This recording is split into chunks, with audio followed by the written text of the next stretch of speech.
Jalen Ramsey looks like he's going to be a Ram again, but Coach McVay said something is holding it up. We'll speculate and tell you exactly what we think that is here on Locked On NFL. The barbershop is open and Tony Wiggins has a chair for you. He's ready with some real NFL talk. The local experts of Locked On bring their expertise, and Wiggy is ready with his clippers and shears. Sit down and enjoy. The new Locked On NFL starts now. Locked On Podcast Network.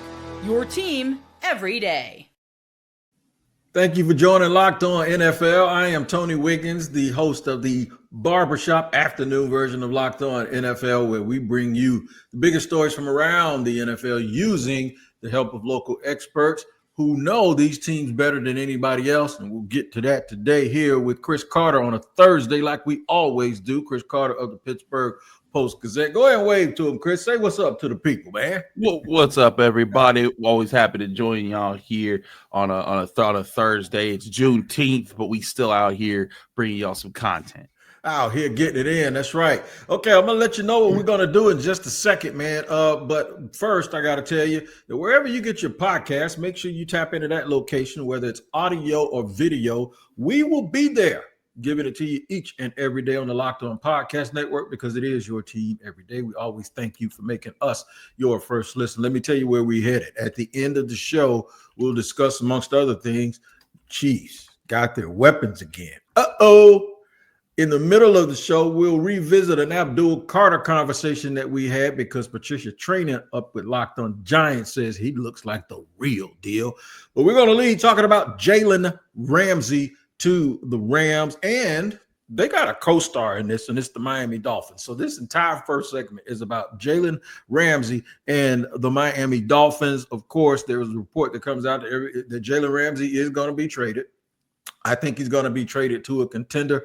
The first team that came up is the Rams because they have a great relationship. And then at this point in his career, Chris, it seems like the place for him to be is with a team that's contending for a championship.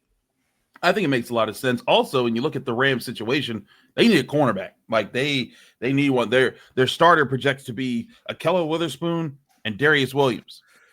Yeah, they need a cornerback. So yeah, it makes sense. Reunite Ramsey with the Rams. I think certainly that you could see that happen. And I saw some people try to push the idea of the Steelers. I'm like, the Steelers, they're hoping Joey Porter Jr. turns into that guy this year, and they paid $10 million to Darius Slay. I have a hard time seeing the Steelers being active players for Jalen Ramsey, but the Rams make a lot of sense when you look at how their defense is currently constructed. And again, they're trying to be competitors, and they have good young players on their defense. They could use some star power on it. So Jalen Ramsey to the Rams makes sense. I think money is one thing, and then compensation is the other, because I think the team that wants to trade Jalen Ramsey, the Dolphins, well, they're not like the Rams. The Rams and the Jaguars, believe it or not, when they traded Jalen Ramsey, they kind of worked with him and David Mulligala. Say, where y'all want to go, right? I don't think the Dolphins are going to do that. They're in a tough situation because they had multiple losses this offseason, and then they're just underachieving. But I want you to hear Kyle Krabs here talk about Jalen Ramsey and the prospects of him leaving Miami. Part of me feels like everybody's waiting on the Dolphins. And maybe that's a good place to be. I don't know that for certain, but it certainly feels like if you can get 35-year-old Stephon Gilmore or get 30-year-old Jalen Ramsey, depending on the cost and depending on the compensation, you might want to do that. If you could get Jalen Ramsey or if you could get Shaq Griffin, you'd rather have Jalen Ramsey. And Baltimore made their decision. We'll discuss them a little bit later. They got Jair Alexander when it appeared that they had the two. Now, we go back to money and compensation. Jair was a total free agent, and I haven't gotten to his contract. I believe Tyler Rowland did address that on the AM show. Make sure you go check out the Madman, and you'll get the spill on that, or Kevin Ostracker, who we'll hear from a little bit later with Locked On Ravens. But Miami is the team sitting in the catbird seat here, and I really think they're going to screw this up, man. For some reason, I just got a feeling the Dolphins are going to mess this whole thing up, and they're going to send him somewhere, or it's going to get ugly and last all preseason until he gets what he wants. It's Miami. They mess up a lot of things, right? So wouldn't be shocked there. But, Jalen Ramsey is still a guy who looks like he's got it. He only allowed 2 touchdowns last year, had 2 interceptions, broke up 5 passes. The year before that, only allowed 1 touchdown. I think he's still a guy that can be very dangerous in the secondary, and especially if you put him in a defense that's talented. And I think what could be really interesting with pairing with the Rams is you talk about some of the guys they have: Braden Fisk, Jared Verse, the Florida State guys that they drafted. They're part of a defensive front that is nasty and getting after you. And when you have a defensive front that's nasty and getting after you, you want to pair that with a talented secondary who can go and get the ball when there's errant passes. That's something the Steelers have had in their best years. Whenever they've had a really good pass rush, their defense is the best. When you pair that pass rush with the ability to create turnovers in the secondary, if Jalen Ramsey can be part of that, it makes a whole lot of sense to go get him. But I'm with you. I think somehow the Dolphins will find a way to not maximize their return on this. They never do. Remember, Christian Wilkins was a first-round pick. They just let him walk. Now he's with the Raiders. It's why I ain't never seen a dude on a bad team just go get $90 million and he's 25 years old and this team doesn't even try to keep him, and they have a need at that spot. But speaking of the Dolphins, they lost something else this offseason. Their left tackle, Teron Armstead, always injured, but still a very, very good player. You talk about Jared Verse. Teron Armstead said something about Jared Verse. He said they asked him about retirement. He says, "I'm glad I'm retired because I'll never, ever have to see him again." That's a lot of big talk from a guy like Armstead and a rookie like Jared Verse, with a guy who was a rookie. Check out what the Locked On Rams says about the second-year player. A big way. They hit a grand slam with Jared Verse. Jared Verse is already one of the best defensive players really in the NFL. I mean, PFF, they have Jared Verse as the 8th best edge rusher in the sport in. You know this as well as I do, Chris. The only thing better than having a great player on your team is having a great player on your team who's on a rookie deal, and it allows you to go out and make trades for guys like Jalen Ramsey. Certainly, when you have guys like that, it helps. And look, Jared Verse, again, like I think he's a dog. I loved covering him in the ACC. He was a phenomenal player to keep tabs on when he went high. I thought he was going to be really good. And again, don't sleep on Braden Fisk either. I think that he's pretty nasty too. But I mean, the Verse had 89 pressures and 8 sacks as a rookie. That's really impressive. Now, don't let nobody lie to you. He does have a lot of weaknesses as far as things he needs to shore up. He's not this perfect guy that came out of college and has no problems. He missed 25% of his tackle attempts last year. That's a very high rate, and he needs to work on that. But again, I think when you have a young guy, he can shore up on those things, continue to get better at the pass rush, along with that defensive front. And again, if you add a talented cornerback to that secondary, you give yourself more chances to pair pressure with turnover capabilities. No doubt about it. Speaking of guys that come out of college and people think they're all world and rush the passer very well, Abdul Carter was the subject of a whole bunch of conversation with me and CC during the season because CC saw him right there up in Pennsylvania at Penn State. There's a talk about how he was going to be used. Well, in segment 2, Patricia Traynor is going to tell you how that's going up in New York. And he might even talk about exactly how he is used. We'll discuss that and more here on Locked On NFL. Today's show is sponsored and brought to you by Monarch Money. If you ever check your bank account and wonder, where did all my money go between dining out, online shopping, and entertainment? It's very, very easy to lose track. That's where Monarch Money comes in, your personal CFO, giving you full visibility and control over your finances, man. It's not just a budgeting app. It helps you become in control of your finances and gives you a complete financial command center so that you don't just manage wealth, you start building wealth as well. With stuff like surprising insights, all-in-one convenience, and then easy collaboration between you and your partner. There's no reason for you not to take control of your finances with Monarch Money. But when you do that, use code LOCKEDONNFL at monarchmoney.com for 50% off your first year. I'll say it again. That's monarchmoney.com. The code is LOCKEDONNFL for half off your first year.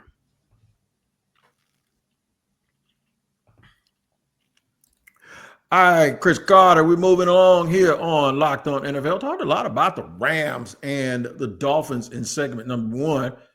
We're going to transition now a little bit and start talking about the team that took New York Giants rookie, well, not the team that took New York Giants, the team that took Abdul Carter, the rookie, out of Penn State. There was a lot of talk about where does he play? Where does he play? How does he play? Chris Carter assured me Abdul Carter could probably do just about anything he wants to do. And I think Patricia Traynor agrees from Locked On Giants. Listen to what she says about how he did in the offseason and in the rookie mini camps and OTAs. Abdul Carter, my gosh, I can't say enough about this young man.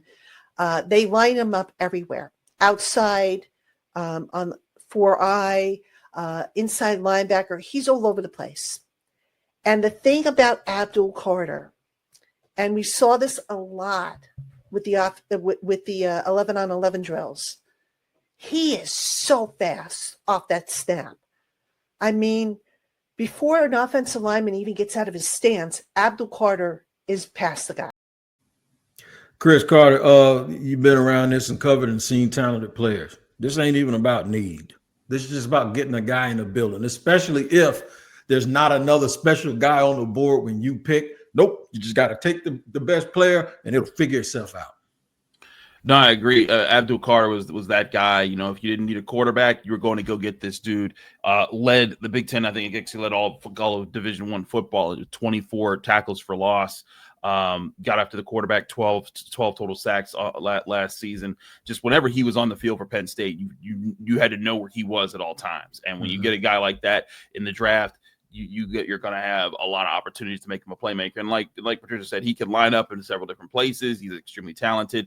I think he's going to be a heck of a player for the Giants. And that pass rush could be real nasty, man. Like that's a big part of what you need to be really good. And the Giants, they've whiffed on a lot of things. They let Saquon Barkley walk while they signed Daniel Jones to a big deal. But drafting an Abdul Carter, that could help your situation a little bit. It definitely could. You know, we were talking this offseason, and when you and I were going through what the Pittsburgh Steelers needed, one of the things I did on Locked On Jaguars, I said, and I actually told Executive Vice President Tony Baselli this. He said, all right, wait, who we taking? He told me this when they met with the media. He asked me that off the record. And I said, look, TB, look, what they need is not Mason Graham. What they need is his teammate and the dude right next to him. So I said, I did this exercise, and I could do this for Pittsburgh as well, and tell me if I'm right or wrong. I said, if there's one current player in the National Football League that you could add to either Jacksonville or Pittsburgh in this offseason that played for another team that's at a need position, I said it has to be Dexter Lawrence or Vita Vea. Either one of those dudes would have been like the perfect player for the Giants and the Pittsburgh Steelers. And it turns out that Dexter Lawrence is still in New York. He's pretty good. I think Dexter Lawrence is the key to making all of those other dudes okay. You can have those small pass rushers because he's 335 pounds and he is all world.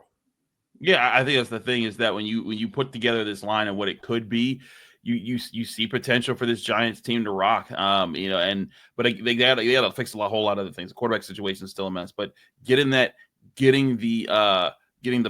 pass rush situation in order, that's always a big step. And look, you can never tell for sure how a player looks in football in shorts, which is what we see in OTAs and mini camp. You know, everyone looks really impressive, you know, if they're just really athletic, which Abdul Carter definitely is.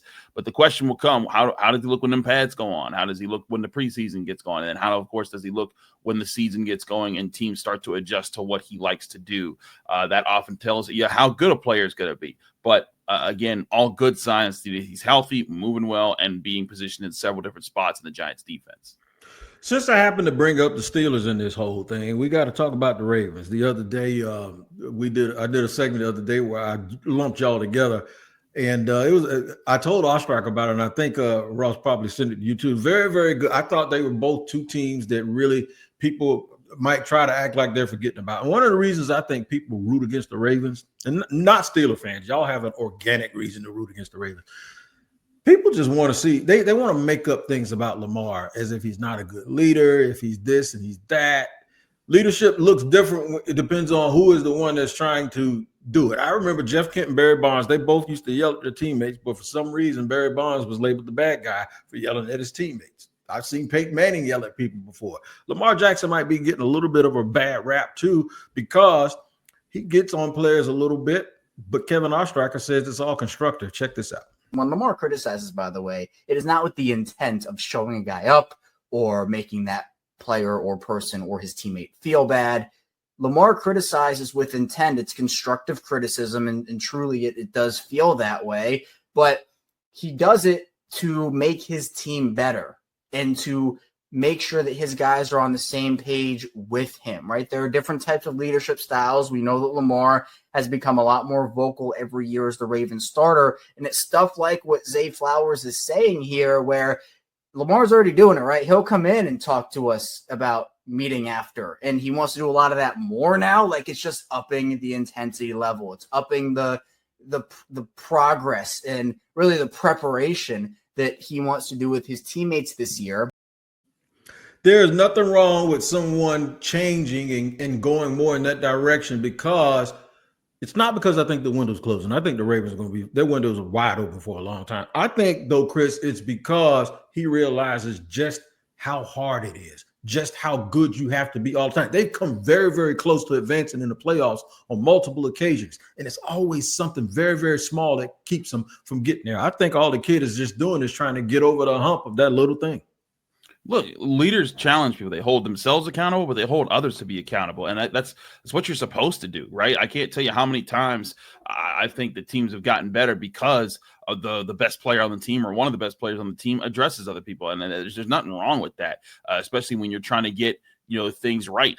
I think Lamar Jackson is doing it responsibly. And listen, again, sometimes you need that fire. I can't tell you how many times one time Juju Smith-Schuster in his young days was kind of wilding out during the game. I saw all-pro offensive guard David DeCastro grip him up, during a game against the Bengals, and you couldn't tell what he said because it was on the field.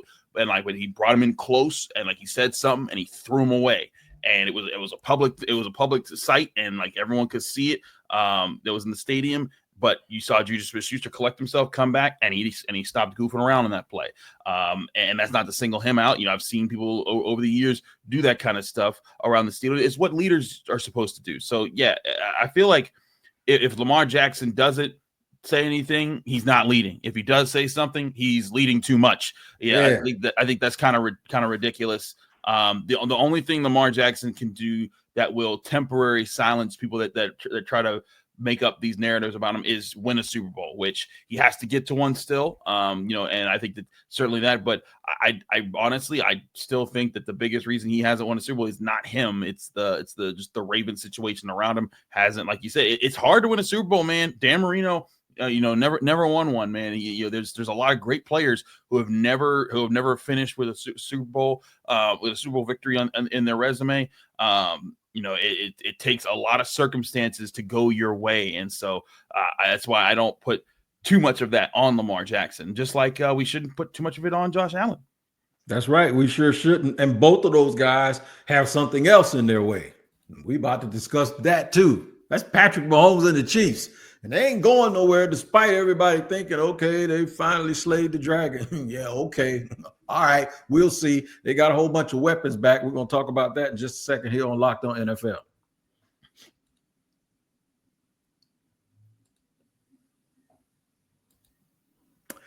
I think sometimes we are guilty of right nowism, Chris Carter. And what I mean by that, as we continue here on Locked On NFL, is we think the last thing that happened is a sign of things to come. Like we just saw the Chiefs get Peter rolled. They got smoked in front of the whole world by the Philadelphia Eagles. Sometimes that is the sign that things are changing. But we forget the Chiefs managed this pretty well. They got beat up pretty bad against Tampa in the Super Bowl, and they were able to come back. And we're forgetting not what they have, but who they have coming back. Rashee Rice is on his way back. Even though he's coming off an injury, we've seen dudes come back real quick from those knee injuries. Check out the guys from Locked On Chiefs talking about the weapons that they have with Rice and everybody else too. And the real exciting thing for me when you start looking at this wide receiver core is, if Hollywood Brown is able to stay healthy this season, you have Rashee Rice coming back, who looks like, at least from what we've seen in the videos, looks like he is close to, I'd say, at least 90% health. The reality is you have those two guys who are very good wide receivers in their own right, and then you have a guy in Xavier Worthy who we just saw start hitting stride at the end of last season. That's the exciting part about this is you have those three guys already in line, ready to go, and you bring in a kid like Jalen Royals, who's going to be another one that can be a burner and could take the top off the defense. Chris, there's two ways to be a scary scary team with great wide receivers. You can have one great guy. You can have two, like I'll include Kelsey because he's a tight end, and Tyreek Hill. You can have a whole bunch of them, and that's kind of rare. But it seems like instead of having that one frontline guy, what they have is a whole bunch of not 1As, but 1Bs. They got 2 or 3 of them, and then some of them are one-trick pony. But the trick that they have, they can fly, Jack. I think that's the thing is that you got to have guys that do different things in your offense. Like Xavier Worthy's speed is truly remarkable. You saw it even in the Super Bowl with that crazy pass Patrick Mahomes threw towards the end of the game. Rashee Rice certainly has a lot going for him. Hollywood Brown certainly is a talented veteran, and like was said there, Jalen Royals, is an interesting prospect coming out. So I think they certainly have a lot going for them. They have one of the best centers, if not the best center in football, in Creed Humphrey, protecting Patrick Mahomes. The Chiefs are going to be a threat so long as Patrick Mahomes plays, but they've certainly done a good job keeping talent around him. And then also don't sleep on that defense. George Karlaftis, Chris Jones, Nick Bolton, Trent McDuffie. That was a talented group last year too. So the Chiefs are still a very complete team. I think we're all looking for the time for the Chiefs to fall off just because, every great empire comes to an end and all that. But they certainly have the talent to be able to keep up with what they've been doing, and certainly hold the Ravens, the Bills at bay, because somebody's trying to take the Chiefs' crown. I'm not sure who's going to do it. They went to 5 of the last 6 Super Bowls representing the AFC. It's not going to be easy for Lamar or whoever tries to get in there. It certainly isn't. I'm wondering, are the Chiefs sitting around worried about maybe the Jets?